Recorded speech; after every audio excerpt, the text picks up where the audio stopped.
Getting attacked by a kitten. I'm Austin Light with American Demon Comics, and I'm joined by Brandon Ingram with Dismay Comics. How are you doing, Redden? Things are going good. Things are pretty good. Life is good. Writing comics is good. It's there's a lot that I keep writing, and then new series start and stuff, which is I guess like the slightest bit annoying, but overall it's really good. Awesome. Um, well, with my new Kickstarter happening, I've had to kind of scramble some things together, like the video. Um, and I cannot express how difficult it was. Like for some reason, it's just so much harder to me to like record something that feels like it has a script. To feel like I have to kind of go by I'm like I can't stutter, and the less I can edit this, the better. And it's just it's cut after cut after cut after cut in my video, just because like I have to go like line at a time because I should have put some bloopers at the end or something because I just couldn't keep it together. With your video, are you dressed as your character? hmm That's a good idea. Yeah, I thought that would be good to bring like some eyes onto it, and it's fun. Uh, it's just really uncomfortable.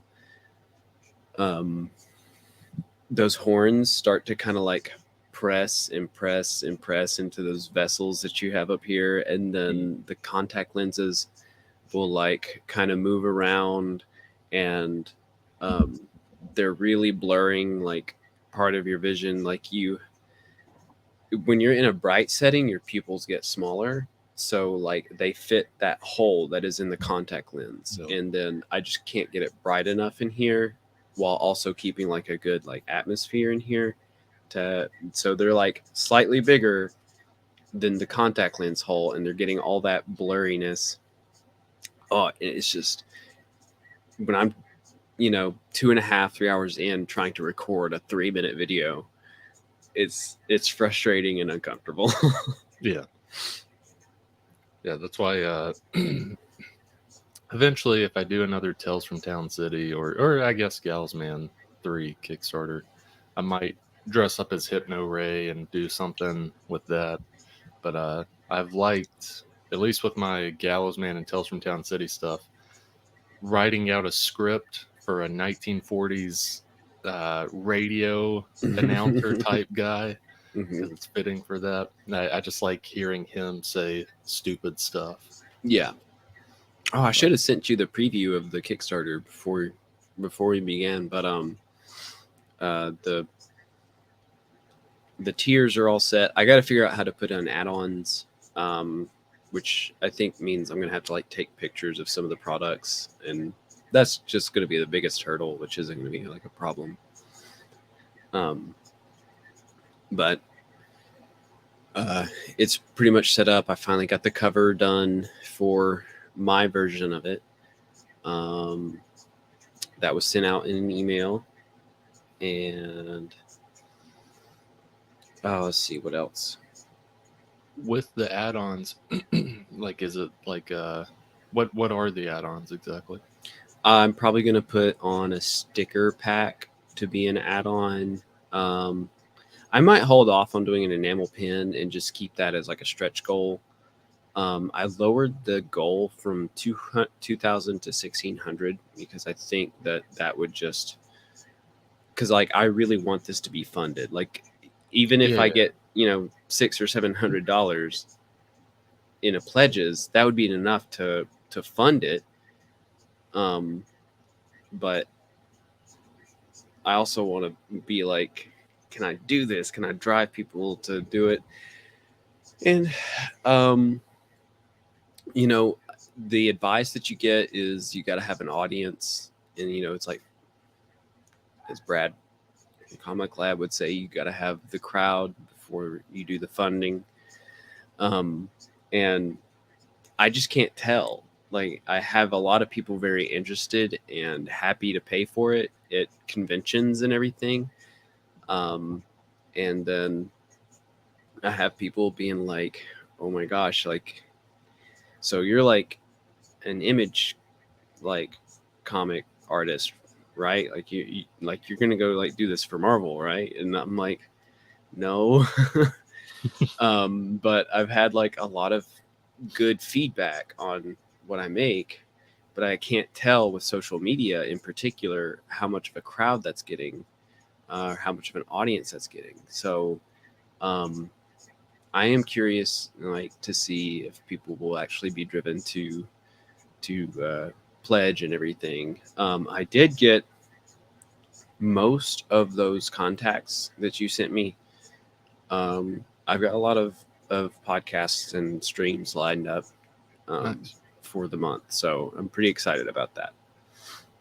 Oh yeah, and I'm not saying like any of them are really better than the other, but with some of those like K-pop junkie, I think she's really good at promoting indie stuff, and just based on what I've seen, the audience that comes and watches every week or every few days when she has an episode, like there's usually at least two people that back the book, as well as Hmm. like what's good for you is you're doing horror. It's it's a subcategory of horror, but it is horror. Hmm. It's very much horror, and there's like a huge market for horror in comics, and specifically indie comics, like Hmm. Kickstarter. Um, yeah, there's like a huge wave of people that gravitate towards that. So I think that's going to help a lot. Yeah, that's gonna be fun. I've been speaking of, I've been reading Hellboy, and honestly, I'm reading this and I'm like, I think they've done the movies dirty with Hellboy. Um, because the tone is completely different when I'm reading it as opposed to when I've watched these movies. I think Okay. Hellboy 1, the very, very first one in like 2004, with Ron Perlman, um, was good. But I still, when I think back on it, I don't think they hit the tone for it like really, really well. I'll have to rewatch It, it and get back to you on that. But yeah. I know the most recent one with that guy from Stranger Things. I don't think that one was like, I when I watched it, I gave it a lot of slack because I was like, oh, this is probably how it's more portrayed in the comics. I was like, this is probably, more comic accurate, and that's why it's, a little bit more goofy, and stuff like that. And I'm reading it and I'm like, no, this has like a very deep tone to it, and it's not that silly. Like, I don't know. Have you read much of I haven't Hellboy? read I haven't read any Hellboy. I've seen like the old I say old, they're 20 years old. That's not too old. But the It was when we Guillermo, were young. yeah, My parents would exactly. be like, "You want to watch this 20-year-old movie?" Like, no. The Guillermo del Toro, Hmm. like his two Hellboy movies. I remember liking them a decent bit. But no, I've never read the comics. I want to eventually. It's just Hmm. like we all have our list of our watch list or our read list or whatever it may be. It's on there.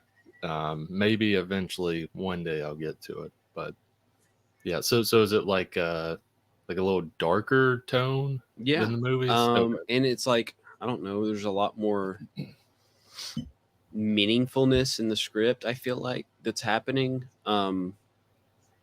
But now one thing that uh, I don't like is every single chapter, Hellboy is having to come back to this thing where he's like, I'm the Demon King and I've had to change my destiny.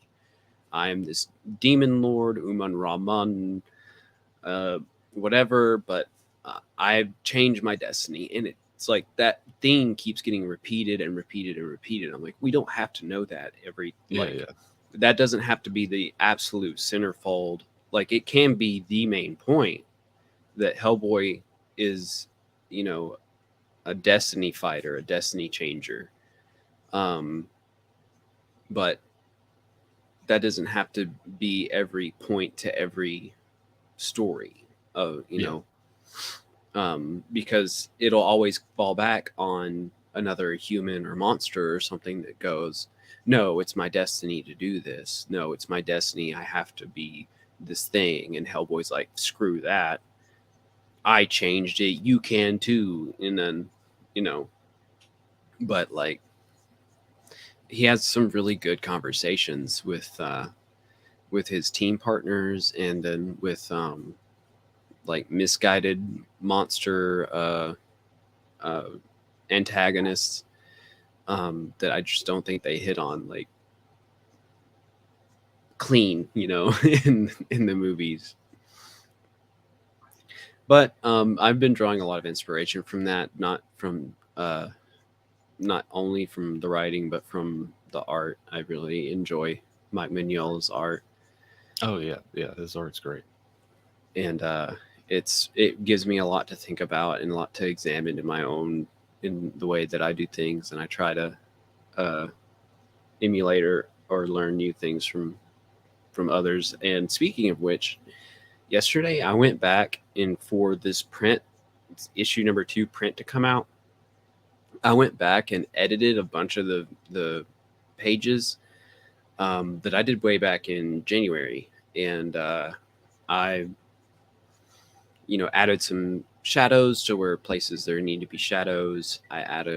Um, I made some characters look a little less goofy. I think Sam uh, she's not popping up a whole lot right now, but she has popped up several times, and she is not it unless it's a close up. She doesn't look good. Like if it's at a distance, she looks kind of goofy, and in just about every single panel I've done for her. So I had to go back and try and like just kind of tweak that a little bit, make her look a little bit better. Was it like a Um, proportions thing? no, Or like her eyes would be just kind of too cartoony with her nose. It'd be kind of straight, oh, and like it just didn't fit everything else. Like she kind of stood out in a goofy manner. So I tried to like make her blend in a little bit more with the yeah, yeah. setting. Um, and then uh, I changed a little bit of the script. I primarily changed a lot of the lettering. So a lot of lettering was either really tall or like kind of spread out. And so I just kind of tried to bring that into a cleaner bubble, because um, I've read a lot of manga before I started doing comics, and they spread that up because the characters, I think, go down um, in a manga, and um, so when it's translated, they don't change the bubble size; they just fit in the English words, and I just found that to be kind of like a a good way of it being displayed. And it's like, no, that's just how they have to do it. Yeah, yeah. So um, after reading Bone and more of this Hellboy, I tried to emulate those bubbles a little bit better. Um, but the point I was getting to is I went back to page 1, and even like up to like page 10, and I'm like, man, these really need some work. Like page 1, man, page 1, I'm redrawing page 1 because it This is does a not issue match. two. Yes. Okay. Um, it does not match the art. Like you will be able to tell the evolution that happens in this issue. It's not very predominant, I don't think, in the first issue, but in this issue, I think you're going to be able to tell uh, an an evolution in the art as it goes to from page 1 to page 30 something. Um, but yeah, I'm going to redo page 1 because it mainly Fritz and Gaz, the bad guys, Mhm. um, they look rough compared to how I have now like pinned them down in the comic. I wasn't going to like redo. I was like gonna try and keep myself from doing that, because it's like, oh, if I redo page 1, I want to redo page 2, and then I'll be having to backtrack the whole comic. and Yeah. like And I don't want to get in then that rabbit hole. you'll get to the end of that, then you're like, okay, well, I now want to go back because now it's you'll just Exactly. spend 20 years on this one issue. But I'm like, this is page 1 of issue 2, so let me make sure that it looks, better than it does right now. So that's pretty much the goal in getting out of that. Um, but it took all day to just add shadows, change the text, change, um, just make these small changes. Uh, but I'm glad I got that over with because it was in the back of my mind this whole time that like eventually I'm going to have to go back and do this before I print it. Yeah, that's a good idea. Yeah, I've already marked some stuff here and there with edits. Like whenever a page is sent, like it's usually the rough, then pencils, then ink, like that progression. And I always do edits like with each step to just make it easier for the artist. But there's some stuff like Gallows Man #3. It's going to be 56 pages long just in story. It's like a very Wow. thick issue. Um, and there's 2 or 3 pages I've already marked. I am waiting. Like we only have 3 pages left, and then it's done. Um, once those are done, uh, I'll I've already told Helen about it, but I told her just like hold off, just keep going your pace and your flow. But once she's done, there's specific edits that kind of need to be made with a few of the pages just for pacing wise, that I didn't pick up in those initial like sketches and inks and all that. Hmm. But yeah, like hopefully it's not one of those things where once I have all 56 pages together, I look at it and I'm like, oh no.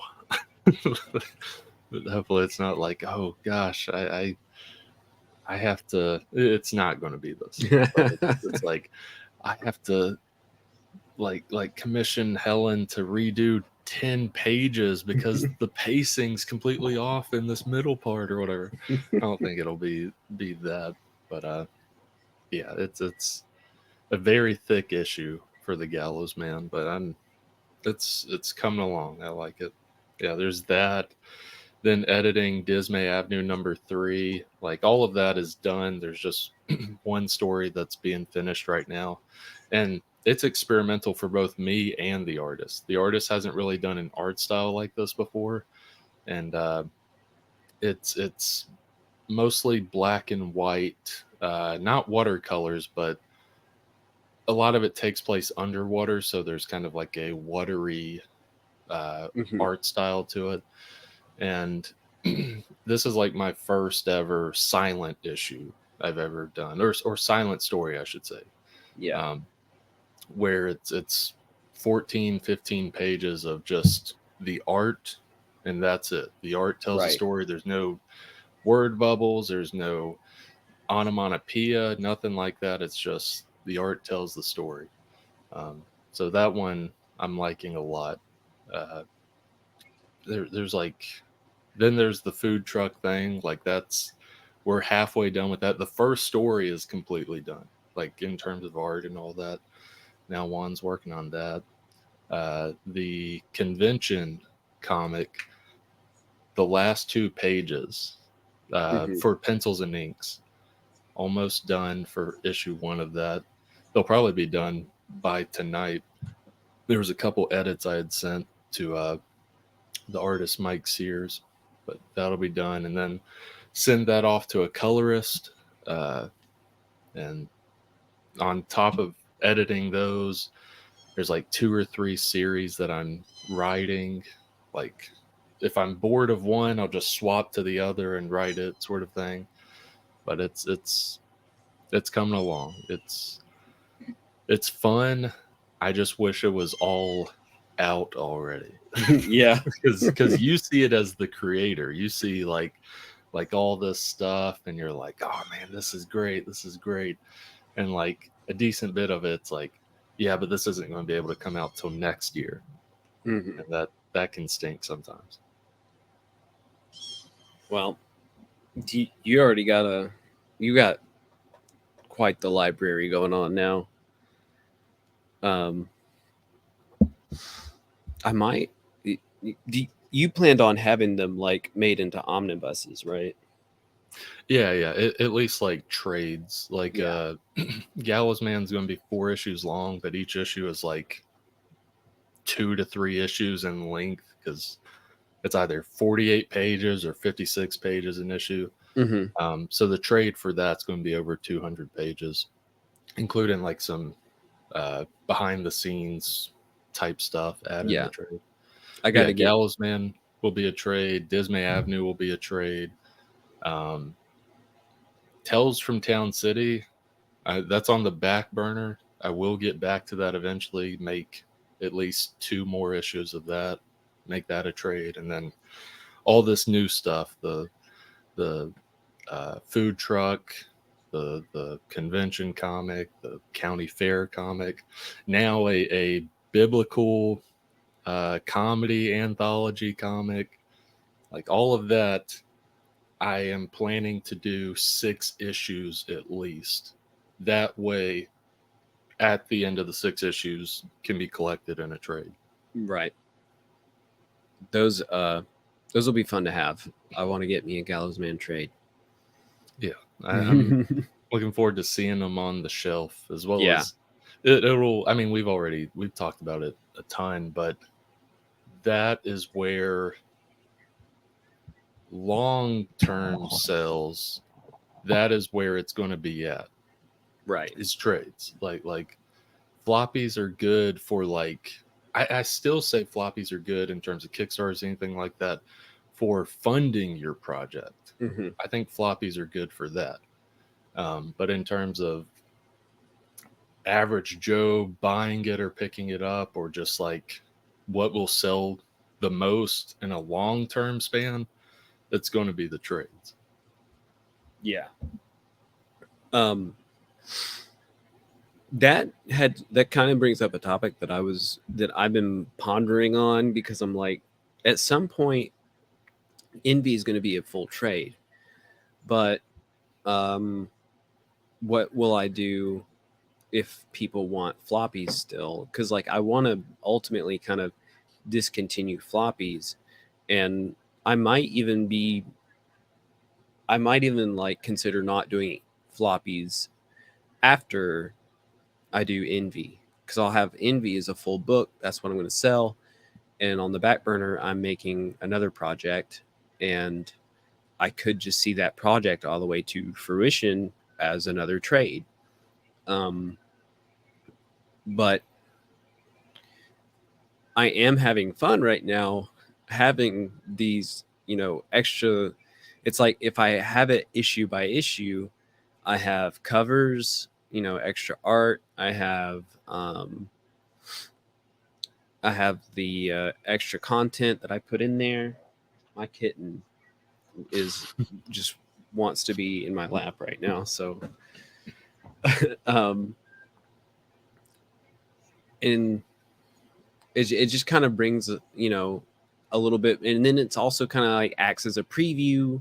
You get issue one, you get a little taste of it, and it's Yeah, yeah. cheaper, that kind of thing. Um, so I'm like ultimately wondering what am I what's my plan with floppies, because it's like I don't believe in floppies being like a good source of income, um, and especially per issue, but they do play a part in telling the story, because I don't know, it's like it helps me think about it in chunks, and it also helps me get that extra stuff on board, in thinking about. So, um, what do you what's your take on I that? I personally think floppies are good for you as the creator. Like, yes, people love reading floppies and stuff, but you as the creator, in, like, if you're doing Kickstarters or crowdfunding or anything like that, in funding the project as a whole. I think floppies are a good source of that. Now, let's say you get to the end, you're at the end of Envy, you just had the last issue come out or whatever it may be. It's now in trade, and you're now selling the trades or the omnibus of Envy. Um, I would kind of agree with like discontinuing some of the issues.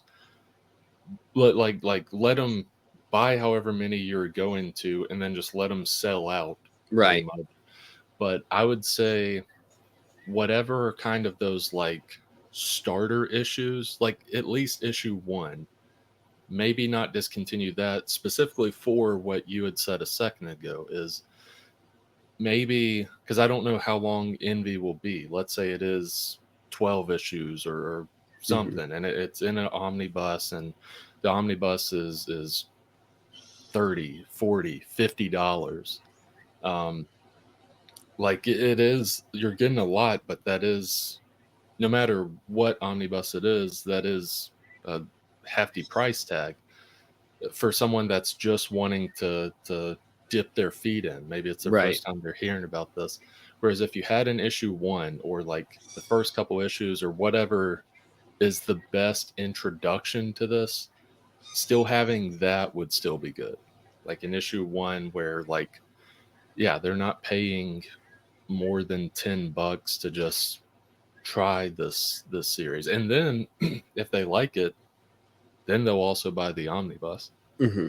Um, but I think I agree with like, don't just keep reprinting all the issues once you Hmm. have the trade. Don't do that, or the omnibus.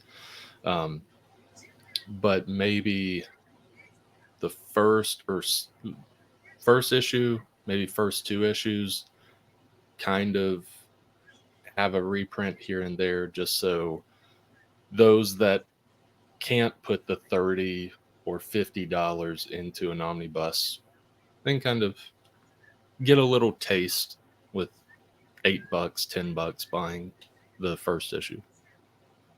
Yeah. Yeah. I would probably, yeah, I can probably back that idea. Um, I it's I just feel like it's almost hypocritical of me because I don't want to. I'm like, floppies aren't really like the best way to go. It's like you, the comic book shops are not being supported off floppies, but at the same time, I guess I could be, and it does help spread it a little bit better. Because how It's I see just, floppies, like in terms of the indie creator, how I see floppies once you have the trade, once you have the omnibus, is that floppy is now just a teaser mhm, for the trade or for the omnibus. Because there needs to be a little, like if someone's discovering you for the first time, there has to be a little like little thing that isn't too pricey that kind of entices them to try it out, and yeah. then maybe they'll jump and do the 30 or $50 omnibus. No, don't play with the cords. We got two hellion kittens, and I'm sure they'll be making cameos Nice. in the next, you know, many years to come. But yeah, um, I do agree overall, like floppies are dying out. I know the collectors and older people will scoff at that and wave their finger, but I don't know if they realize how small of a collective they are. I'm not discrediting them. Like Mhm. they help us like make these projects. If you're Right. doing Kickstarters and you're putting an issue out every year or every couple years or whatever, like they help us keep this thing going. Hmm. But for us as a creator, like we can't just keep doing floppies. Yeah. It's not in terms of like spreading our creation, our book or whatever, we can't get floppies in anywhere. Only place you can get a floppy in is in a comic shop. And even then, it's Yeah. so. Um, And like, there's a reason why nowhere else wants a floppy is because they don't sell. yeah, well, they don't sell as well as like they take up too much room in a way. I Hmm. know it sounds weird to say that because oh, it's a flat little book. You can't just like put a floppy on its Right. side though, because it tells you nothing. Yeah. That's the plus side with the book is the spine, like the little spine. Yeah. Like you can just like put your finger in the shelf, pull it out, and now you can look at the rest of the book. You Right. do the comic, you have this much, and it's just taking up that space, and there's all this dead space with the rest of the shelf because of your Hmm. comic. Um, so one, it takes up too much space, or space is weird, and also like people think about like the best bang for their buck if they're going into a bookstore. Um, a comic is usually at least $4. For indie comics, you're looking at $6 to $10 pretty much. If they're in a bookstore already, and specifically in like a graphic novel section, because that's likely where this would be, Hmm. they can see like, oh, like this new image. I should say, yeah, this is a good point. Image Hmm. comics, every time they put out a trade, the first volume is always $9.99 to kind of entice the person. Should Hmm. I get this image volume, which is 6 issues together for $9.99, or should I get this comic that is about the same price? Hmm. You have to be careful with that because literally the comic's here and that image comic is right next to it. Right. The person's looking at it like, oh, what's the best bang for my buck? Like they're, I may yeah, be stupid, but I'm not that stupid. it's just one of those things where it's if you're doing floppies, it's just going to be stuck to your online store, which if it booms, if it pops off with any creator, I'm not saying Hmm. specifically me or Austin, if it booms, if it pops off your online store, that's great. But it's just going to be stuck to your online store and the comic shops you can get it in. That's it. Right. Yeah.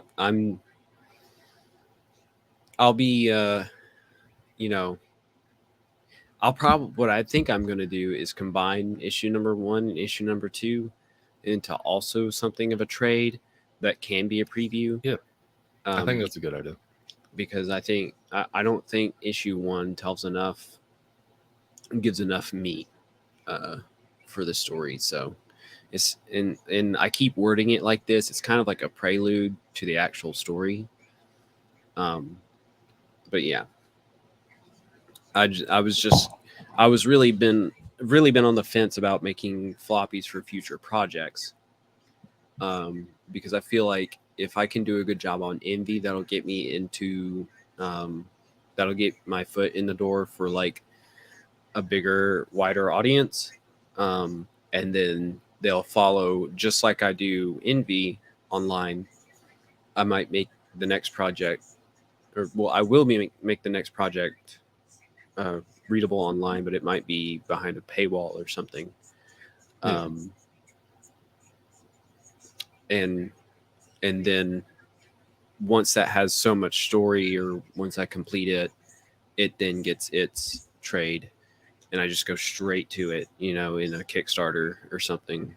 Because Brad and Dave go up anywhere from a 30,000 to $100,000 Kickstarter, which is Yeah. crazy. I mean, that's a lot of taxes to pay, but it's crazy to me. Um, and I've looked at other Kickstarters that are in that 15,000, 30,000 range, and I'm just like, dang, I've never heard of this person. How Yeah. do you get an There's audience one like that? guy on Kickstarter that I notice all the time. He's kind of popular with the floppies that he does. I think it's Pat Shan. or something like that. I forget how to pronounce his last name. But it's floppies. It's usually Mm-hmm. 20, no more than 32 pages, and it's always like $20,000 or more, like is what he's making on the Kickstarters and stuff. But that's not discrediting his work. He has like Right. very interesting stuff. Like something from last year was like I wish I had backed it. I just didn't have the funds at the time. It was like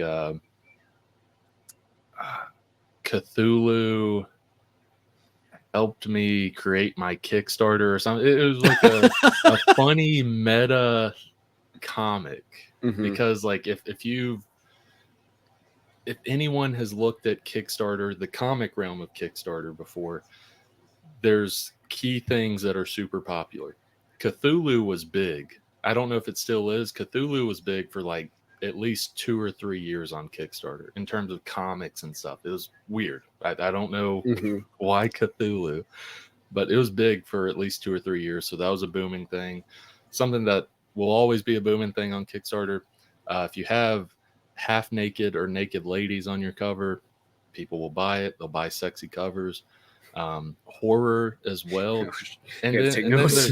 no, I definitely gotta take start notes, that. because he combined all of these for this super meta and funny comic. Yeah. Um, he combined all these Kickstarter tropes essentially and put it into this comic. And I wish I had bought it, because I read the preview pages and it was hilarious. But yeah, like he combined all the tropes that everyone clicks on and backs. And that Kickstarter got over 20,000, may have got like 30,000 plus just Yeah. for a floppy. Yeah. Hmm. I may have to uh get a lust picture or something posted on my Kickstarter. Well, I personally like if other people want to do this for their Kickstarters, it's fine. I personally don't like doing the A through H covers where there's like Yeah. 10 or 12 different variant covers. Those do good on Kickstarters though. Yeah. They I'm not do. doing it. So if I'm not you doing covers, but like just enticing images. Like here's one of the characters. She's oh yeah, half yeah. naked, Well, and I she's was like gonna a huge say draw. Like everybody's like, I like this character. I'm like, I yeah, was because gonna she's say sexy. if you had a cover of that character and they looked very sexy, they don't have to be Hmm. nude. If they are nude, that's a bonus for some people. But if they're half naked and they look sexy on the cover, you will get backers just for that cover. Yeah. It's just a thing on Kickstarter. Well, issue I'm not number saying 3 to is do gonna that. pop I'm just off. saying that's a thing. Like, what'd you say? I said issue number 3 is gonna pop off then. Lust again is kind of been delegated to more the ending of this issue number 2, um, but she's introduced enough to get her prompted for issue number 3. Um, so, what I kind of want to do, just complete tangent here, Mhm. is I'm thinking about having um, a story that kind of shows them being summoned, like a few pages that insinuates how they get summoned. Because issue number 1 just goes straight into issue number 2, where this full plan is kind of being, um, it wasn't super like explained in issue number 1. Like the conquest and everything of Lucifer is there, but they're not really talking about it. Like they're not really saying much about it. And then issue number 2 is Envy's really giving the deets to Fritz about the conquest, and she knew that she was going to be summoned, and it made me think like, well,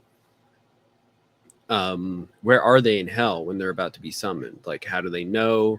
Are they just chatting with somebody, some other demon, and then they're just yoinked? um, do they leave part of themselves below? Like, what? So I'm thinking about having like 2 or 3 pages that will kind of gloss over that, Yeah. because it's not like an It's a bad important idea. detail, but it would be kind of fun to look at. Yeah. just kind of see.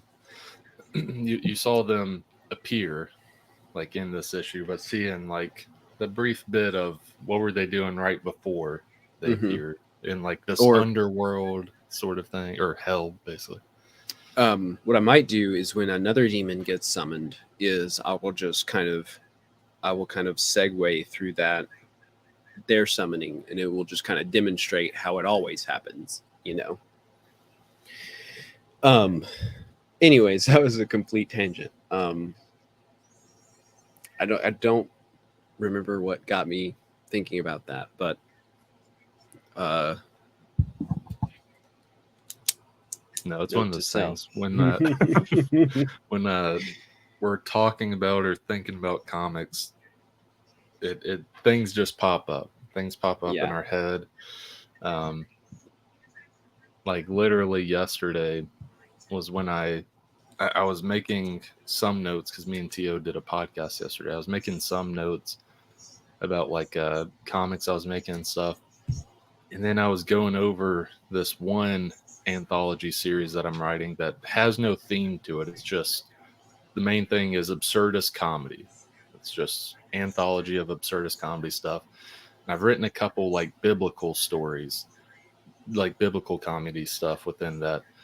And then I have lately been thinking of more and more funny biblical comedy stuff.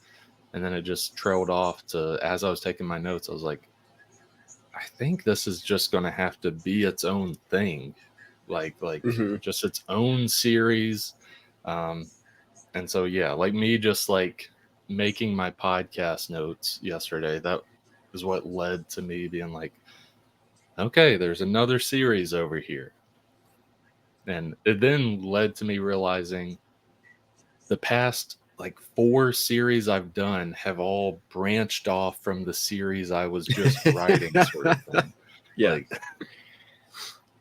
because Tales from Town City branched off from the Gallows Man, and it was an accident because Hmm. it was a 2-page thing that I just wanted to include in Gallows Man #2. And it was really just like page filler for the printing because Comics Right. Wellspring is increments of 4 pages, and I needed to fit that increment. And so I wrote a 2-page Newsboy story. And then after writing that, I was like, ooh, I want to write more anthology stuff in this Hmm. world. So Tales from Town City branches from that. Yeah. Um, when writing the food truck comic, when writing that, I was going to do a last issue story of the two main characters having their food truck at a county fair, and like the whole issue is them like just stuff dealing with a county fair and their food truck being there. But as I was doing that, I was like, oh crap, like there's a lot of stuff surprisingly in my head that I want to write about a county fair. So I was like, okay, get rid of that. Let's just make a comic dealing with a county fair. Yeah. And then I'm trying to think, writing the county fair thing. I was writing that, and then there were like some story ideas that I thought were hilarious, and I started writing. I was like, but they don't have any like county fair theme to them. These can't really take place in a county fair. And I kept writing more and more, and I was like, all right, fine. These will have to be their own thing. And then the Bible stories, those branch from that. It's yeah, Yeah. it's nonstop branching. Well, that's gonna be a fun few years ahead of you. Yeah. You're gonna keep making them, and you're just gonna have an unending mini tales. Just Yeah, it's just going to be like you're pretty much just going to have a tree of life, and you will just see the Gallows Man will be descendants. the epicenter. You'll just see the descendants from each one in terms of Mhm. series that happen. Yeah. All right, Brandon. I wanted to go ahead and get into a topic we missed last week, and that is on the paranormal, the cryptids, all this content surrounding these topics is it seems to be coming more and more to the forefront of pop culture. At least it seems that way, and that's what I wanted to talk about. Is do you think this is coming more and more to the forefront, or is this just us in a bubble or me in a bubble that is being fed the content and just seeing it kind of expand in more of an ephemeral space, or is it really all there? Like, I just see a lot more interest being pursued in these things, and I don't know if that's like so. A lot of people, um, when COVID hit, they lost trust in different ways, and in different things.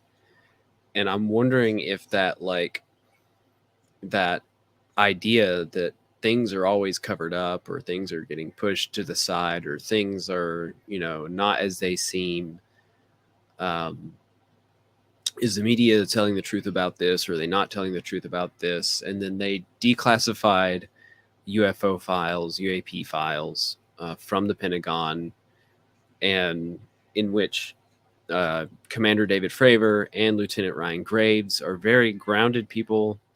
They are top, top military, um, Air Force pilots that had corroborating witnesses with them. I know David had like another person in his cockpit, and then he had two or three other jets that were all confirming what he is seeing. Um, you know, and people look at that and like you don't really get that story unless you listen to David Fravor. You have to go find David Fravor, you listen to him, and he will, and you hear the details that are like, oh, I've never seen like anything like that before. And then on top of that, I had like a lot of people, all my comrades say that they saw it too. Uh, you know, it doesn't seem like that's ever fleshed out in other media. It's like the Pentagon was like, here's some things we didn't really know what they were, do what you will with it. Was he the guy that this was maybe 2 or 3 years ago that there was like I want to say it was like a congressional hearing or something, and it was basically like, hey, aliens I do know that there for was a real. congressional hearing last year. I want to say it was last year, that did have the more recent whistleblower on this thing, um, Grush. Uh, I think I can't remember what branch he was from, but Grush, Ryan Graves, and Fravor, they were kind of the top three in this congressional hearing, and they went over some of the things, and as Congress would ask questions, Grush would be like, I cannot divulge that information here. And that was really frustrating, but yeah, it's like these people are not stupid, and they're also not like trying to capitalize on anything, because if they were, they would have done it a long time ago. They get threats, they get this, that, and the other from this kind of thing. It doesn't make sense to try and like have a fame angle on that. um and then but in general, it seems like more and more people have an interest in these topics, in UAPs, in uh, cryptids in general, more broadly. Um, what do you think that is like stemming from? Is it just the day and age? Is it our bubble? I would definitely say it's always been a thing, but in terms of the masses being big Mm-hmm. about it, that has definitely been a thing. There's multiple factors to that. try to touch on some that I think I'm not like yes, this is clearly it. Brandon's right. Like I don't think anyone can truly be right on this. Um, but when was, because you had mentioned it, when was the declassified video of the UAP where it like it went super fast and they were basically saying like we don't have anything that goes that fast. We don't know what the heck it is. When was that? That was pretty much all the videos. Now, are you asking when was it? When were these videos declassified, or when When did was these that videos take declassified? place? No, not when it took place. When was it declassified? I want to say it was after COVID. It was I either think you're right. in the prime time of COVID, 2020, late 2020, or early 2021. I want to say. Yeah, and I'd agree. I've seen a boom in it since then, since that declassified video and them talking about it. Like there has been a boom in this, and I'm not like not trying to be conspiracy theory guy or anything like that, but and this isn't really like bashing the guys either, but the guys you had mentioned, like not long after that video got declassified, people started coming out of the woodworks. Um, and I'm not saying like they're a part of any conspiracy or anything. It could be one of those things where like, okay, the government is now talking about it. Maybe it's a little safer if we can start talking about it. Um, so you have that. You have the government finally speaking out a little bit about it, and before those guys came out with their testimonies and stuff, uh, I think everyone that follows this sort of stuff, when they saw the video of the UAP and it darts across, and people were like, I don't know what to say, sort of thing in the video.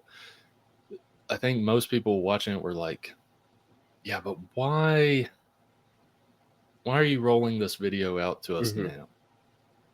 Like what's going on? Because I think So, it's one of those things where the past at least 20 years there's been mistrust in our government.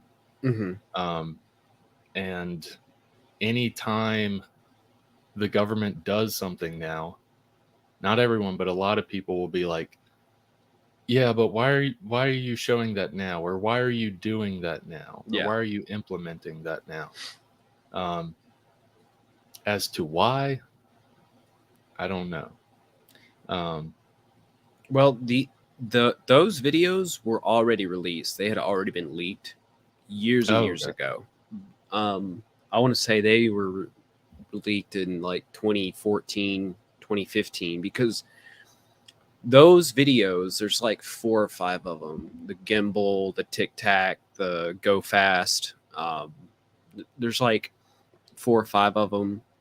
They had all taken place in a span of about 10 years, um, from 2001, 2004, all the way up to about 2012, 2013. And then they got leaked into 2014. So they'd already been on people's radar for a long time, and they just didn't have confirmation from the government. I gotcha. And so basically, that declassification was just confirmation. We have, those we're supposed to be government classified, you know. And then with those videos, technology had kind of expanded, and that's how Yeah. these things started getting picked up on radar. Uh, Radar, I don't know what the actual technology would be because we've had radar, but new visuals and sensors and things like that just started picking these up. Um, Now there's a whole lot of branches that I can go down with this, because it really piques my interest when you go, if eat there's like 2 situations this could be. These are either things not from here, or they are our own things. So that prompts a question of, you know, can we traverse our galaxies? can we traverse, can we leave, can we come back, in a very science fiction kind of manner. um, and then it also just kind of plays into the whole like grand question of, are we being watched? Have all these things that people have reported in the past, such as probing, abductions, and this kind of thing, or how many of those things would be considered back on the table, um, that kind of thing. And um, but more generally, it just seems like paranormal um, has come to the forefront. I mean, I you, as a child, I found these things, um, Mhm. and I don't know if maybe that's also a part of it, where our generation just grew up watching Animal Planet monster videos, where they're like, oh, this is the chupacabra, um, oh, this I is think it's Mothman, you also in know. terms of like the boom of it today, it's way more accessible to anyone. Because for us growing up, like, yeah, you could say YouTube, but not really. Like the early stages of YouTube didn't have this sort of stuff or have people Mhm. talking about this sort of stuff. Early stages of YouTube are viral videos or like Smosh, like or Ray William Johnson sort of thing. They don't talk about this stuff. Mhm. Um, and then yeah, like I'm trying to think of I guess really like sci-fi, and then whatever channel Ghost Adventures came on, like those were the only channels that really talked about this. Because I remember there was a show and I really liked it back in the day. It was called uh, I think it was like Paranormal Investigation Fact or Fiction or Oh something like yeah. that, to Hmm. where it was like a team that basically watches these viral paranormal videos, and then the episode is them trying to debunk it, seeing if they could Right. recreate it. And even if they could recreate it, they're like, it could be fake, but we can't 100% say for sure. But a lot of times, if they were able to easily recreate it, they're like, yeah, this is bullcrap. Hmm. It was a good show. It probably Yeah. sucks going back to it now, but with that being the only paranormal stuff we had back then, where it was like actual investigation of it, it was interesting. I say all that to say, like, that was on like Sci-Fi Channel. Sci-Fi Channel isn't big, was never big even No. then in terms of the masses watching it. Um, to where you have a niche bit watching this stuff or reading about it in books or whatever.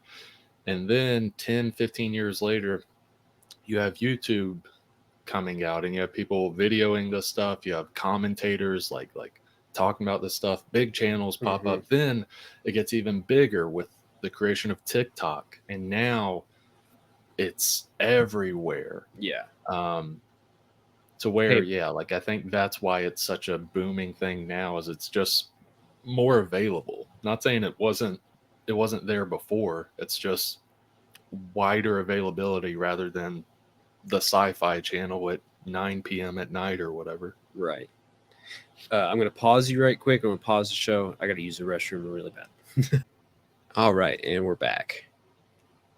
But yes, the availability is there. I just, it's like, but is that availability just targeted towards us? I. But then Uh, again, things like anime have just skyrocketed too. Um, and then there's paranormal aspects involved with a lot of anime, like Jujutsu Kaisen is straight up yeah, like demonological, uh, and the Japanese esotericism. yeah, and I think there's a lot of crossover between conspiracy theorists, and not entirely saying like everyone's a conspiracy theorist, but more like, ooh, I'm interested to hear about this conspiracy about the FBI doing this or the Right. FBI doing that. There's a lot of FBI and CIA conspiracies, but there's also a ton of other conspiracies. And I think a lot of crossover can happen with that to, like UAPs or creatures in the woods or this or that. And I mentioned that to say conspiracy theories, videos, shows, whatever it may be, have blown up a ton the past 10 to 15 years. Yes, they've always been a thing. There have been conspiracy theory documentaries way before 15 years and stuff. But they really blew up the past 10 or 15 years. I think like I know I've said this before. I think it is one of those things where one, people are curious, and two, there has been more and more distrust with government. Doesn't matter what political side you're on, if you're even on a side, like Right. there's more and more distrust with government or people in power, not even US government, just people in power in general, to where it leads people to start questioning. And then it's like, ooh, like here's a video that this YouTuber I like or whoever, he or she made a video. Now I'm going to go check it out. And then Hmm. these rabbit holes. I say all that to say, like, I think even a general mass audience person has dipped their toe a little bit into conspiracy theory stuff. And then if they continue with it, some of them, it kind of leads to wanting to check out UAP stuff or creatures in the woods or this Hmm. or that sort of thing. Um, I think there's a lot of crossover there. Yeah. Because I was just now thinking about like the horror movies back then, really centered around like murderers, like Mm, slasher stuff and that kind of thing.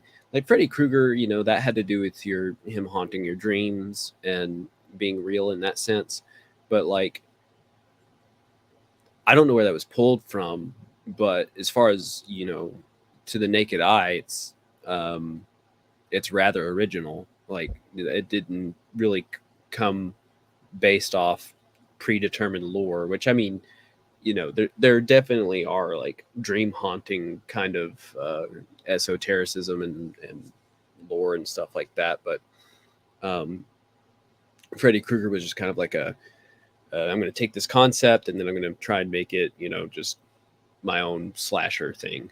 yeah. And then, um, and then obviously you had to follow Jason and then the Halloween, uh, Michael Myers thing. So um, I don't, a lot of popular uh, horror doesn't come to mind except for maybe The Exorcist. But again, that was very, very much wrapped in Christianity, which was no stranger to our country. Yeah. Yeah. um, and then um, and then I think the first signs of it were like Predator and the Alien movies. Um, that that kind of went outside of that into more of a paranormal thing. But again, it's just like the concept of aliens. Let's make it horrific. Um, Yeah. Yeah. Yeah. In terms of aliens, there have been sci-fi books on aliens for a century or more, but again, like books compared to movies, like more people are going to see a movie or invest their time in a movie than reading a book.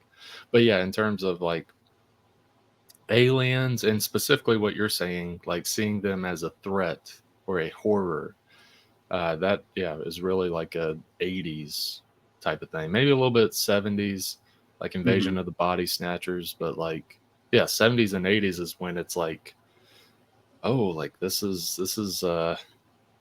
could be bad, this could be scary, this could be spooky. Mhm. Well, um now that I think about it, that is when like UFOs really started hitting the map was the 1950s. Yeah. Roswell started to hit, becoming a zeitgeist. Yeah. But even then, like I mean, with your books, yeah, you have some like somewhat horror sci-fi stuff there at that time. But the popular stuff like movies and stuff, even then, a lot of times would be more peaceful entities, uh, the heck's his name, Spielberg. Right. Close Encounters of the There's Third the third. Kind. It's very much like oh, like these like beings that Mm-hmm. are beyond our comprehension, but E.T. they're nice. E.T. Yeah, Mm-hmm. E.T. It's nice. Um, there's another. Oh, Twilight Zone. I would say is the one instance where most of the time it is peaceful, but sometimes it dips into the horror territory where it's a spoiler alert for a Twilight Zone episode that's over 60 years old or whatever. The one that comes to mind is like To Serve All Men. I think that's the episode where it's this alien species and they're helping these people and like you think they're helping them, but really like they're they eat people. They're going to Mm-hmm. eat people at the end. Like there were a few Twilight Zone episodes like that where aliens could be bad, but I think there were more like aliens are peaceful in Twilight Zone episodes more than aliens are bad. Um, and then like we said, Close Encounters of the Third Kind, E.T., and then it's really like the 80s where it's like, oh, I what if they really are bad? We got to get Arnold Schwarzenegger in on this shirtless ASAP. um, yeah, I don't know. It's like I love those movies and I love those things. It just I don't know. I just want to feel like I like going into this kind of topic in a media sense where I'm making it. Um, it I kind of wanted to bring more of a light to it, but I see so much of it now. Like I'm not really bringing a light to it. Like um, I even started watching like a iceberg video yesterday about esotericism, and some of the top pieces of the iceberg were like the Ars Goetia and you know that kind of demonology, and I was like, I just found out what all that was from Hereditary, like Yeah, yeah. loosely. I I even I got the Key of Solomon, and like my heart was thumping because I was like, these are demonic sigils. And now I look at it like, oh, that's basic stuff. um, but even but people still have a fear in it. It's just like I want to grab that fear out of it. And I want to use it like a lot of my experience in writing comes from when I was role playing in World of Warcraft. And in World of Warcraft, you have this whole world and all this lore to pull from. This is you know, you're a fish in the sea, and the water is just the lore, and you kind of can like construct your path in writing through what the lore is already established. And that's what I really enjoy about making Envy is there's lore already established with demonology, um and but at the same time I want to use that lore, but I feel like I've only gone you know an inch deep into what is miles of demonology. What did make me feel better is that as he went down the iceberg, I did know and recognize a lot of what he was going over. The For some reason, actually, it seemed kind of backwards. The Illuminati and the Templars were like kind of further down the iceberg, and I was like, I think everybody that'd knows be about the high up. Yeah, Illuminati. yeah.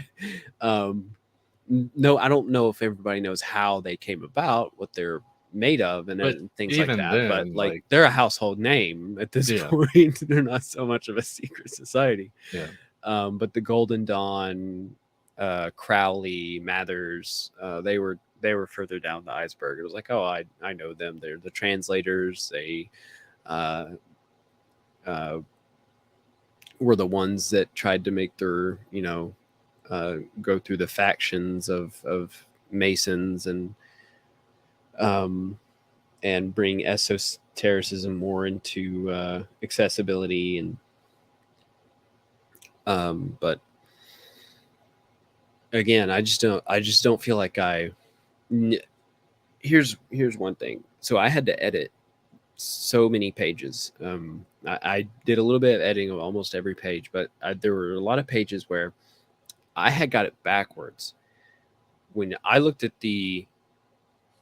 um, the circle of Solomon, and the triangle, the summoning triangle, I had it backwards. I thought that the summoner or exorcist would be in the triangle, and then the demon came from the center of the circle. It's actually the summoner and exorcist is in the middle of the circle, where it says master on it, where it says master, hmm, and then the demon comes out of the triangle, and you have to place that triangle at one of the north, south, east, or west corners of the circle, depending on where the demon is supposed to kind of rule or hail from. And then their seal is in the middle of the triangle in a circle that touches all sides. That's where their seal is. So I had to go back in my pages and erase out where I put the circle. And fortunately, I had the idea from the beginning that I'm not going to draw this thing every freaking time. So I made yeah, like a little image of it that I could kind of flip and orient and stuff. But that was still a pain in the ass to go back and do for like 5 or 6 pages, trying to like get it to line up right, having to detach the triangle if I needed to and put it where it needed to be on the corner of the circle.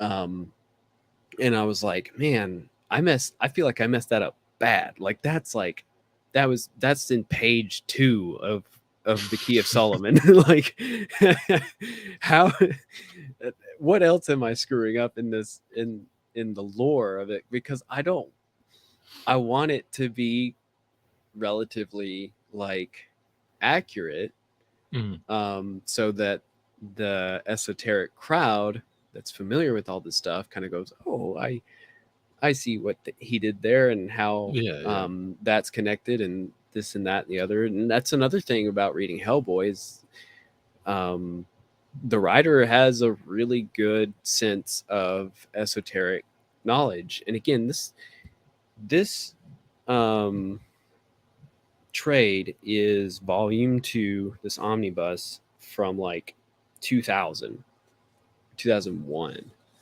and it has so much of this basic like demonology stuff, that I recognize because I've been reading it. And he made the imagery of Astaroth really well. He made There were these two aristocrats that wanted more money, and they went through this. They paid off this person to bring this chest to them, and this chest was supposed to have like Satan in it, they thought, and they opened it and they were like, Satan, give me my wish. And like one of their wishes was to like lay in a pile of gold and wear a crown, a golden crown. Um, and then it wasn't Satan, it was just kind of a lesser demon, but like it had power over them, and it turned one of them into a monkey. And they didn't know this. They didn't know the demon. If you don't know the name of the demon, you can't control it. hmm, So they were caught off guard, and the demon was like, okay, time to like wreak havoc and stuff like that. And then the the person that brought the chest to them, he knew, and so he instantly started like you can't control me. I have this seal of the saint so and so on me, and I know your name. And he started saying his name and controlling him, and I was like, this is being used so well. Like I'm like really impressed with it, and I'm like, but I don't think I would have known any of this had I not been like reading it. But in the end, um, the aristocrat that had asked to live in to sit on a pile of gold and wear a gold crown, was defeated by Hellboy and pushed through a wall into a secret chamber where treasures are. And he Mm. had been turned into a monkey by the demon, and he fell into the pile of gold, and there was a golden crown that fell on his head, and he was dead in that pile of gold. I was like, that's awesome. That was done so well. Yeah, Um, it's funny. which is again why I think that they just didn't get the tone of Hellboy right, because I don't know. It was so it was much more serious than the normal tone they go about. But anyways, yeah, I went on a big tangent. I just wanted to like use the lore of demonology effectively to help the story that I'm making. And uh, I'm feeling like I haven't done that very well, and then um, and I want that to play a part uh, in the growing familiarity that people have with these kind of paranormal topics. Yeah, that makes sense. I mean, like really in anything we write that isn't like even in like some of the comedy stuff I write, like there's with certain stuff, there's like stuff I want to research and make sure I get right, even though the reader themselves, most of them, probably 90% of them, will not care or notice. Mm-hmm. But it's like what you're saying with the esoteric crowd. It's that little bit that do know the Yeah. little details or whatever. Like there's plenty of examples. The first one that comes to mind is like there was a 2-page story I wrote for the county fair thing. This is a lot different than demonology, but there's a 2-page story I wrote for the county fair thing, and it dealt with livestock judging. And I was in Future Farmers of America in high school, Mm-hmm. and I never did livestock judging though. I did land judging and forestry. Land judging is the Yeah. most boring thing ever, by the way. Um, but I wanted this story to just kind of fit in terms of like it's all Mm-hmm. a big joke that happens at the end, but in my head I'm still like, yeah, but I want it to be like accurate to like how livestock judging is, to where I had to look up. I looked up like, okay, so what does it kind of look like when they're judging? I watched like Mm-hmm. videos of like people literally around corrals and like what they were doing, the type of paper they used, and like what they were writing on the paper and all this stuff. And then like also, I'm not saying I'm an expert in livestock judging now, but I could do it now because I also watched like an hour or 2 hour class on Mm-hmm. like what they judged on Right. so that I could fit it into the story and stuff. Um, Overall, all those details, were they included in a 2-page story? No. But I wanted a better understanding so that I could make the story feel a little Right. more real, even though it has like an absurdist comedy element to it. Like, this just for me. And then like the 5%, if that know anything about livestock judging, they'll be like, oh, huh, like he either did his research or in high school he was in livestock judging or something.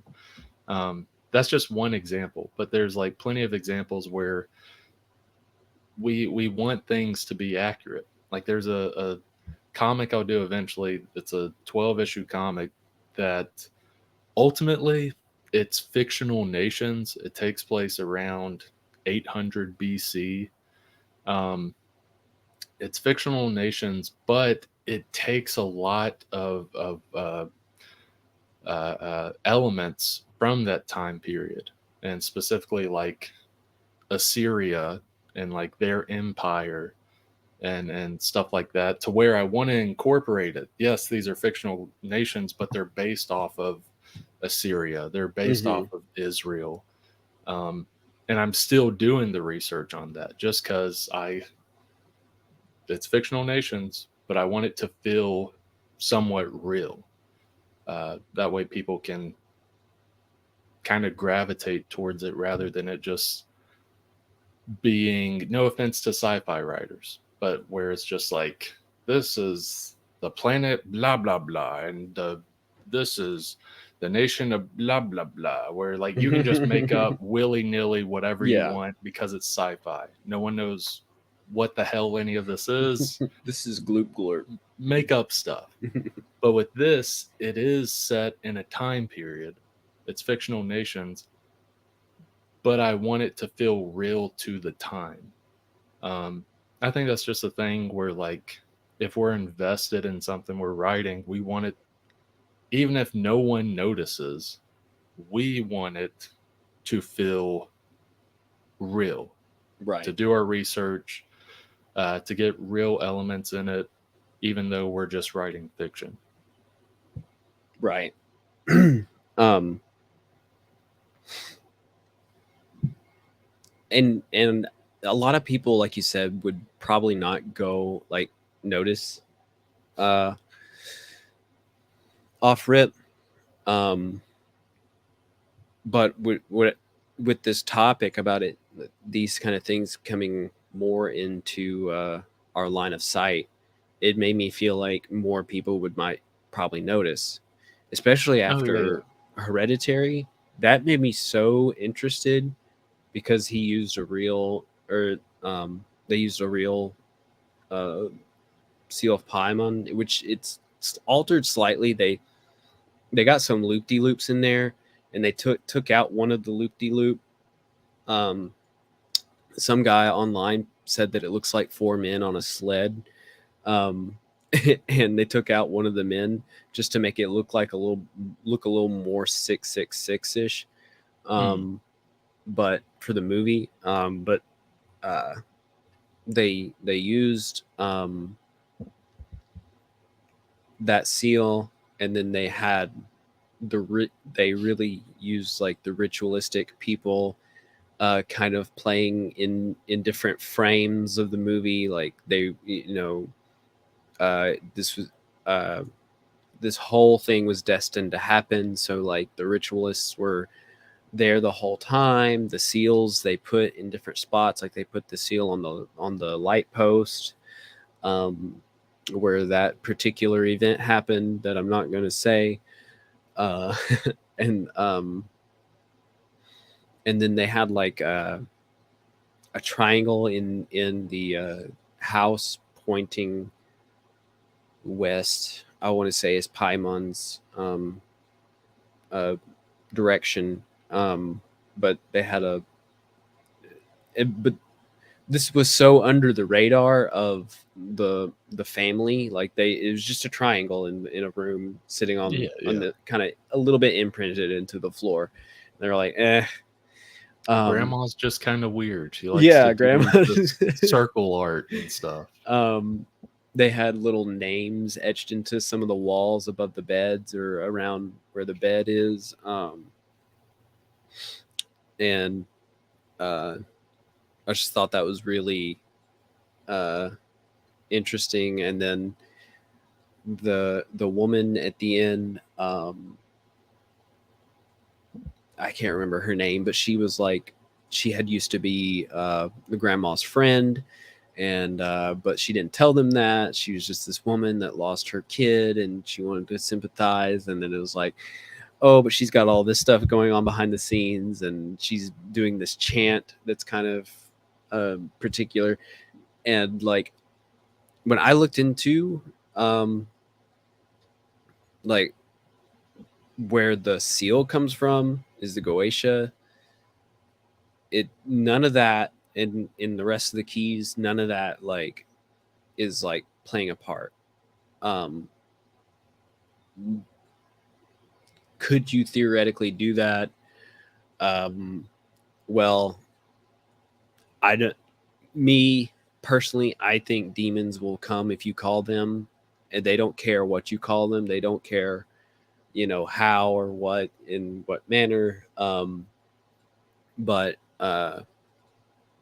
as far as the established like uh, demon canon, what they used in Hereditary wasn't particularly like accurate, but they did take some pieces that did make it accurate. And I'm like, maybe that's just kind of the route I'm going to have to go.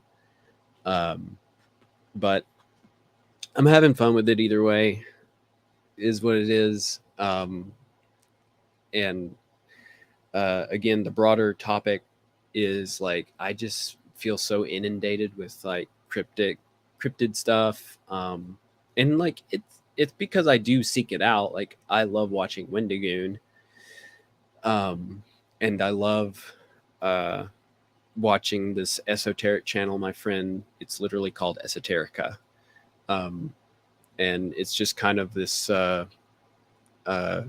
Jewish scholar that goes over esoteric topics like the archons and Lilith and um, angel magic and old, magic they used to practice. You know, he goes over the witch trials, what witches really were, where this came from, where that came from. Um, and then I get pretty much anything Wendigoon's involved in, Creepcast, the Red Thread, all that stuff is playing off a lot of the cryptid stuff. But I had also watched anything Joe Rogan puts out that has to do with a guest, that has to do with UAPs. I listened to that because that's where I found David Fravor's testimony and Lieutenant Ryan Graves' testimony. Um, and again, if you watch them talk to Lex Friedman, um, Lex likes to ask other questions outside of those topics, and that just gives you a much, much better idea of like these guys are not your. These are regular dudes. Like they like they had like a deep interest in aerospace. They didn't care nothing about UFOs or anything. They didn't go into this looking for these things. They just were like, uh, flying jets would be awesome. They have hobbies outside of it, families and things that they love to do.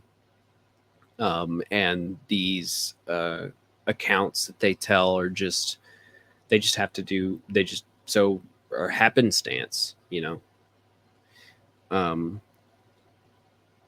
but anything like that, I seek it out and ingest it, and I don't know if that's playing a part in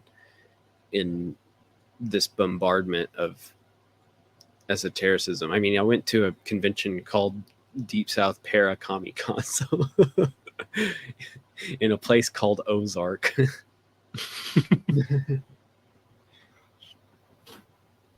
Yeah, So,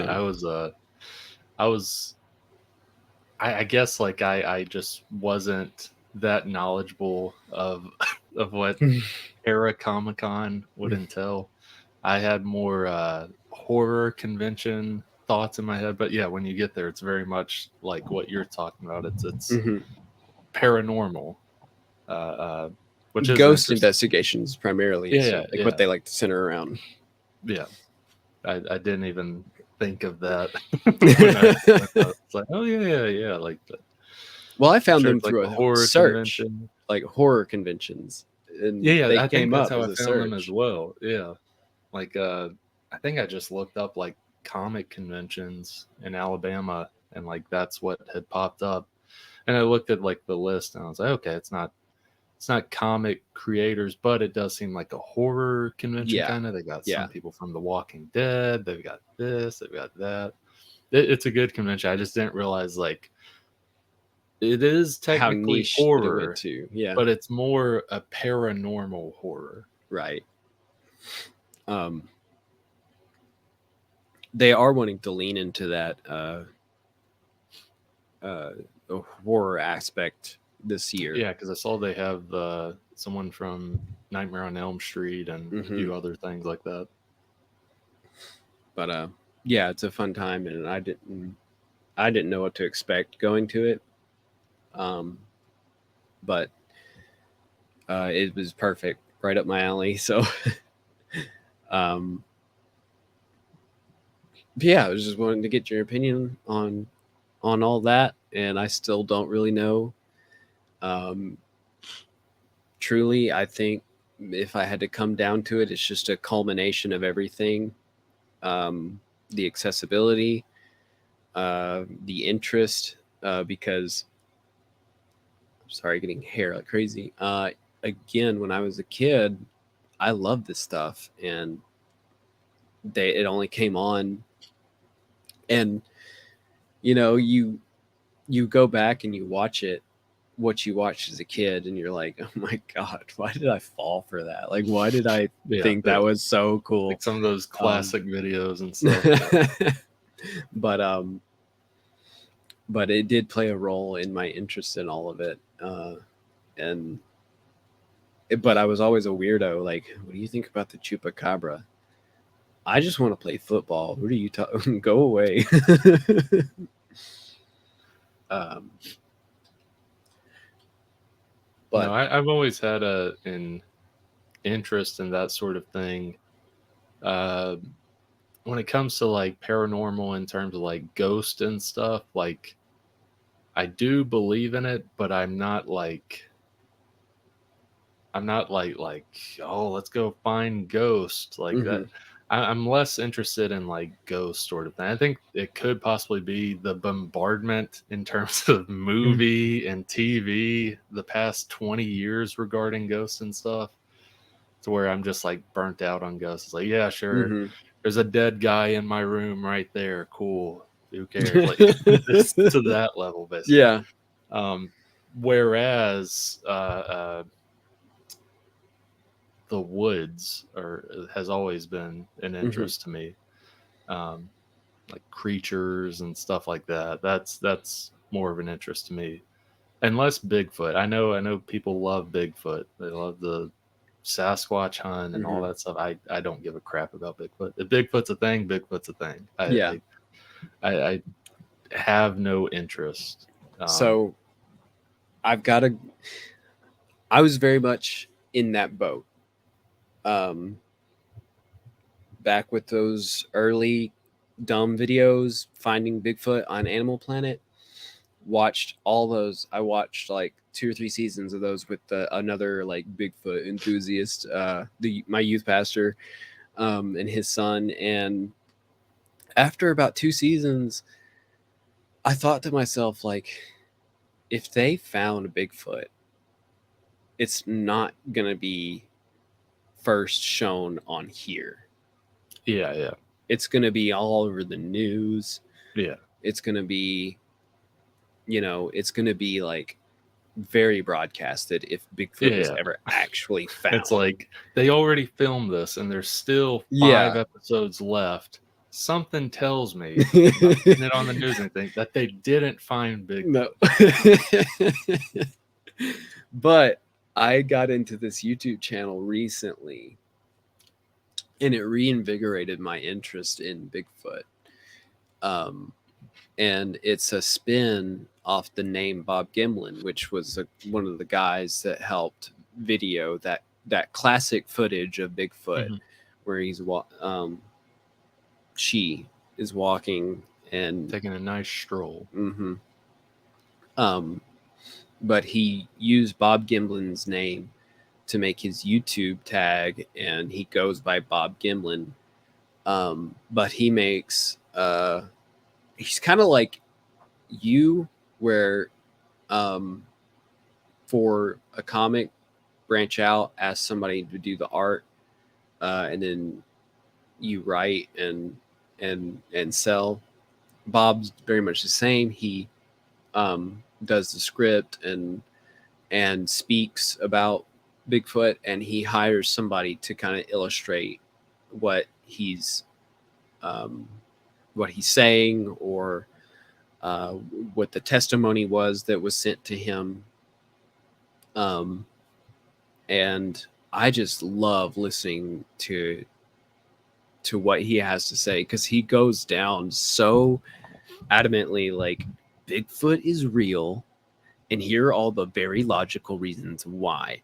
And if you're going to come at me with this logical reason, well, I have a logical reason as to how that would be accounted for. And it's just so, like, if you could have a best argument for Bigfoot, he would be the guy that you kind of talk to.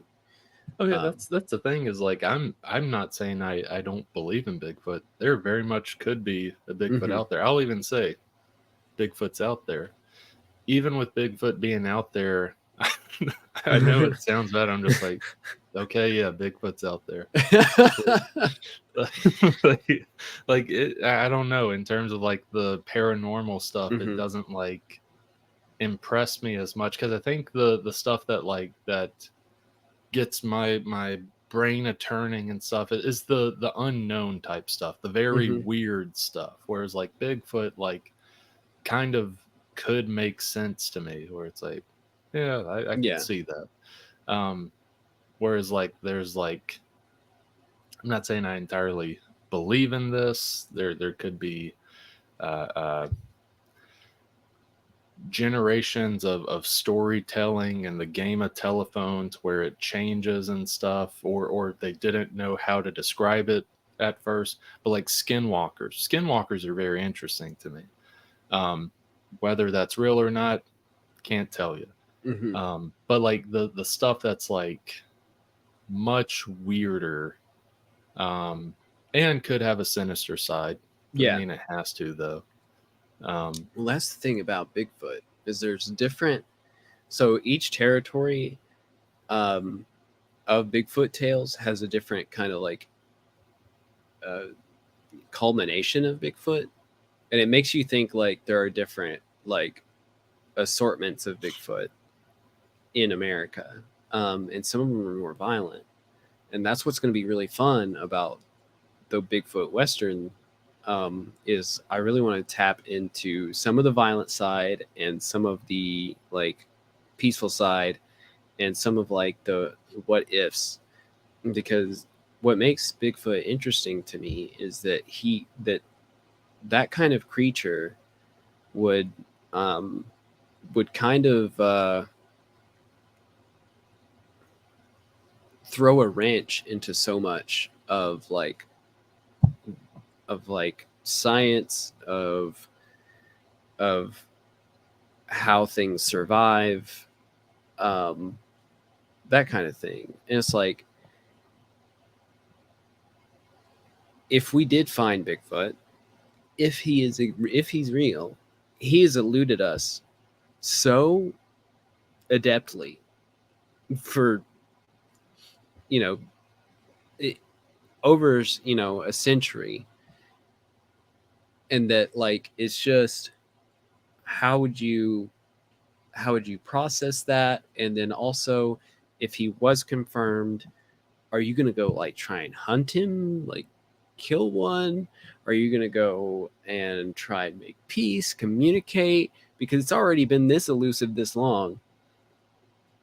And it's like, that's another reason, is that any photo you get of Bigfoot could easily be Bigfoot, but also easily like, oh, that could be fake. You can just hmm, fake that. You know, you in today's technology, it's almost like photographic evidence is makes it almost worse to like have a Bigfoot encounter, yeah, yeah. because there's no there's no confirmation in a photo anymore. And even Um, with video, it's still like Hmm. Eh.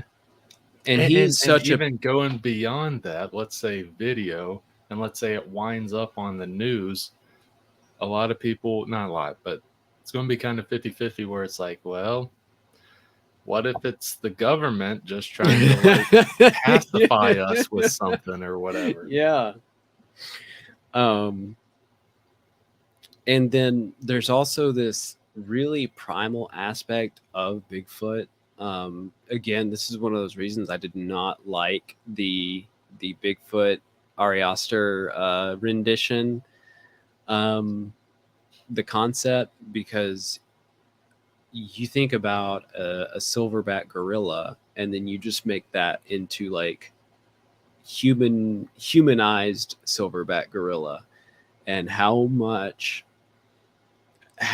power, but yet how much stealth would have to be involved, um, and how much ferocity could be involved. And there's even speculation into like missing 411s, that if you encounter a Bigfoot, you know, it's already dangerous to encounter other animals. But if you encounter a Bigfoot that does not want to be discovered, and and and it's been, it has some track record with human interaction and does not like it, you're dead. Like this thing is a human bear that's just gonna eat. Why it's like best case scenario for me, I wipe you from existence. So Yeah. I don't know. I find like I do understand, because I was in that same boat for a long time, where it's like, well, if he exists, he exists, and but the more I think about it, the more I'm like, I can draw something out of that. Oh, yeah, yeah, Um, yeah. and I don't know. I do find like those other paranormal aspects very, that I would say that would probably be the biggest thing, is like Bigfoot has kind of like the most potential out of all other cryptids, out of the Mothman, Yeah, yeah. out of um, out of skinwalkers, that kind of thing, to be like a embodied thing, you Yeah. know. And I think that really draws me to the idea of Bigfoot, because I do find those other uh, paranormal and those other entities very fascinating, and and I listen to this Shadow Glen guy that does videos on Native American like uh, lore and stuff, and he's kind of he's kind of weird. He's kind of like showy. He's like, oh, this would be very bad for you to look at. This is a warning. Don't look at this image if you are sensitive. But here's the image in a strobe. You're kind of like, what are you? Is it scary, or is it something you're trying to show and hook people with? But um, he does give a really cool like uh, idea of what the skinwalkers are to Native Americans, and a much more, I don't know, I find him pretty interesting. I can send you his channel, how he describes skinwalkers, because he's like, they're not these weird shaped animals, Yeah, yeah. they can't be this or that. He's like, they could come in the form of like this kind of coyote thing, um, but it's very rare. And but this is the lore of how they came to be, and what we think they are, and what they do to us, and how you prevent them, and you know it's really good stuff. But at the same time, I feel so much more of a spiritual aspect out of that than I would a big monkey beast Yeah, yeah. that's Yeah. human. Yeah. Anyways, um, that's all I wanted to go over this week. Do you have anything to add, Brendan? Um, that's a Anything more? That's pretty much Any it. The one news? thing I'll say is I was very saddened when I was young. I is when we first heard about cryptids and stuff. Like our librarian at our school would have us sit in this little circle, and she'd read like books and stuff. And sometimes it was like a cryptid book. And I remember it was the first time I had ever heard or learned about the Loch Ness monster. I was like, wow, this is so fascinating, so interesting. And then as years went on and years went on, uh, that one specifically, uh, it became more and more like this one's just completely fake. Like, this makes no sense at all. For this bit of water, how have we Hmm. not found it yet? And our one, yes, there's a ton of stories, but our one piece of evidence is this photo that I forget which movie it is. I mean, it's not just movie. They've talked about this before in newspapers and stuff. But the movie just clearly showed, like, oh yeah, that was almost definitely a log that was just sticking up out of the water. Um, I'm not saying that's the case with like Bigfoot or anything like that. Hmm. I believe like there's a Bigfoot and different stuff like that. But yeah, I was very saddened once I got to like late middle school, early high school, and Yeah. realizing like, oh, the Loch Ness monster is just bull crap. Like, there's Yeah. no way. Like, and here's the thing: I'm not saying there's not creatures like that. There could easily be creatures like that Hmm. deep in the ocean. Because there's all kinds of terrifying stuff deep in the Hmm. ocean that we still can't see or track. Right. Um, but specifically that lake, a creature like that being Hmm. in that lake makes no sense at all. I Hmm. can't believe it spiraled. Yeah, I'm very much in that same category. I think the idea of the Loch Ness monster is really cool, and Wendigoon goes over this in his cryptid tier list, but uh, the Loch Ness monster idea has been copy pasted into so many avenues, like of different, you know, bodies of water, Yeah, yeah, that it's just kind of like such an easy grab to go for that. But yeah, I'm with you. I was like, for that lake, they would have found it by now.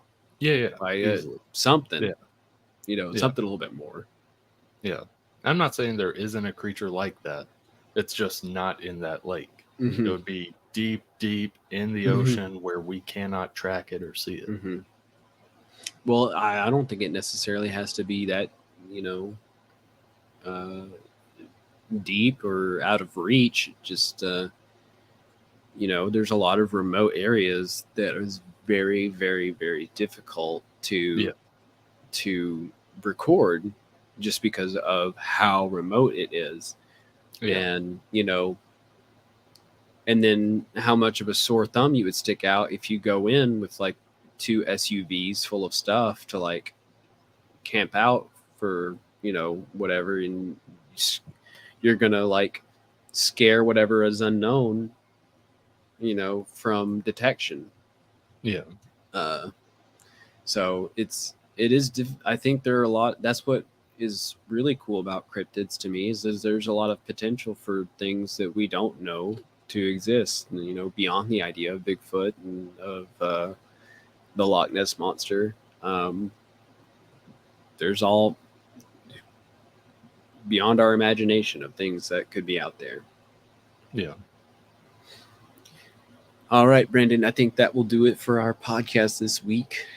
I'll be doing Vectorverse stream tomorrow.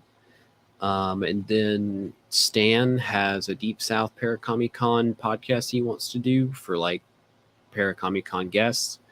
I'll be doing that on Friday night.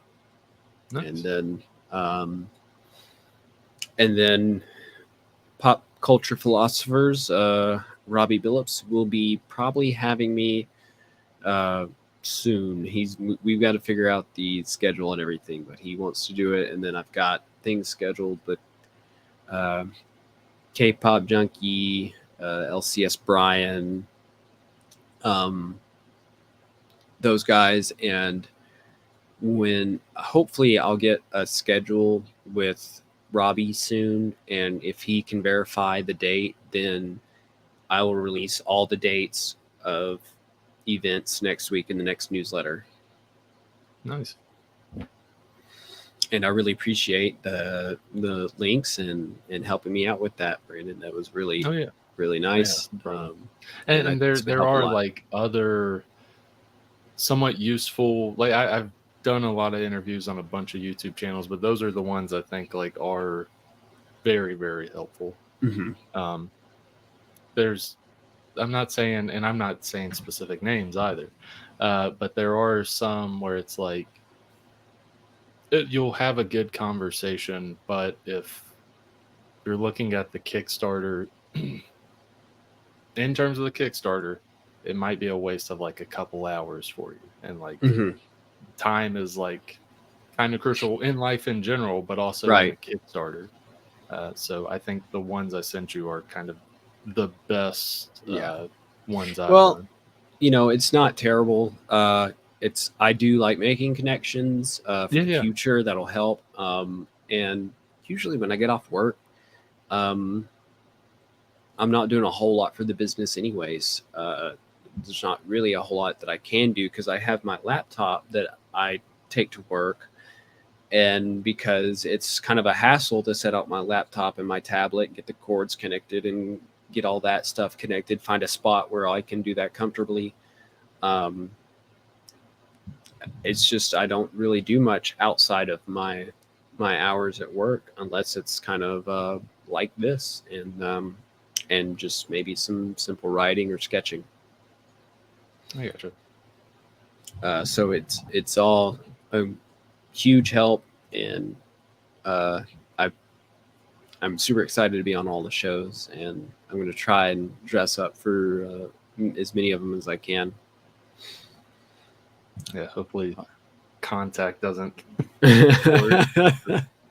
I do have one that always goes like just a little like to the side, and it makes me have that derpy look at certain angles.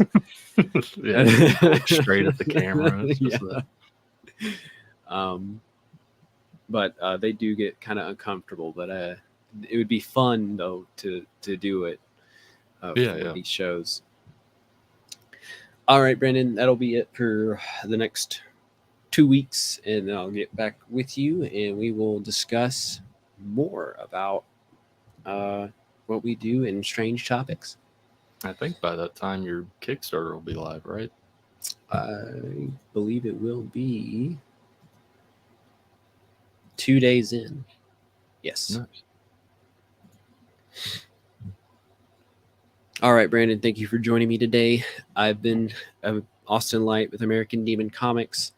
If you want to find more of Envy, it's on AmericanDemonComics.com.